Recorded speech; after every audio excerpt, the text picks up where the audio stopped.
Japan के Ichikawa city चिड़ियाघर के एक शांत कोने में, जहां पत्थरों और सूखी घास के सिवाय कुछ नहीं था, वहां एक नन्हा जीव अपनी जिंदगी की सबसे बड़ी जंग लड़ रहा था। ये कहानी है एक नन्हे जापानी मकाक की। उसकी आंखों में देखिए, क्या आपको वो दर्द दिखता है? ये आंखें किसी को ढूंढ रही हैं, किसी ऐसी गर्माहट को जिसे इसने जन्म लेते ही खो दिया। ये नन्हा बंदर अपनी मां से बिछड़ चुका था। वो चिड़ियाघर में यहां वहां भटकता, दूसरे बंदरों को देखता, शायद इस उम्मीद में कि कोई उसे अपनी छाती से लगा ले, पर हर तरफ से उसे सिर्फ निराशा ही मिली। चिड़ियाघर के रखवालों ने उसकी इस तड़प को महसूस किया।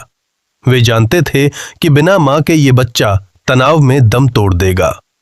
तब उन्होंने एक अनोखा रास्ता निकाला, एक बेजान नारंगी रंग का मखमली खिलौना। जब पहली बार वो खिलौना उसके सामने रखा गया तो वो सहम गया। उसे समझ नहीं आ रहा था कि ये क्या है। क्या ये उसे नुकसान पहुंचाएगा या फिर ये वही है जिसकी उसे तलाश थी। धीरे धीरे उसने अपनी छोटी सी उंगलियां उस मखमली कपड़े पर फिरी। उसे वो एहसास हुआ जिसकी उसे सबसे ज्यादा जरूरत थी, गर्माहट। उसने धीरे से अपना सिर उस खिलौने पर झुका दिया। वक्त बीता और वह बेजान खिलौना उसकी दुनिया बन गया। अब वो उदास नहीं था। वो उस खिलौने के साथ खेलता, उसे अपना साथी मानता, और चिड़ियाघर के पत्थरों के बीच अब वो अकेला नहीं था।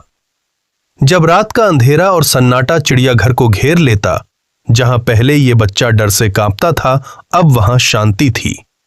उसने अपने उस नारंगी साथी को कसकर पकड़ लिया था, जैसे कह रहा हो, अब मुझे डर नहीं लगता। चाहे मौसम की मार हो या अकेलेपन का साया, उसने अपने इस साथी का साथ कभी नहीं छोड़ा। वो खुद भीग जाता, पर अपने उस खिलौने वाली मां को हमेशा अपने सीने से सटा कर रखता। आज ये तस्वीर पूरी दुनिया में वायरल है। ये हमें सिखाती है कि प्यार की कोई भाषा नहीं होती। उस नन्हे बंदर ने एक बेजान खिलौने में अपनी मां को ढूंढ लिया, क्योंकि अंत में हमें बस एक ऐसे एहसास की जरूरत होती है जो हमें कहे, तुम सुरक्षित हो।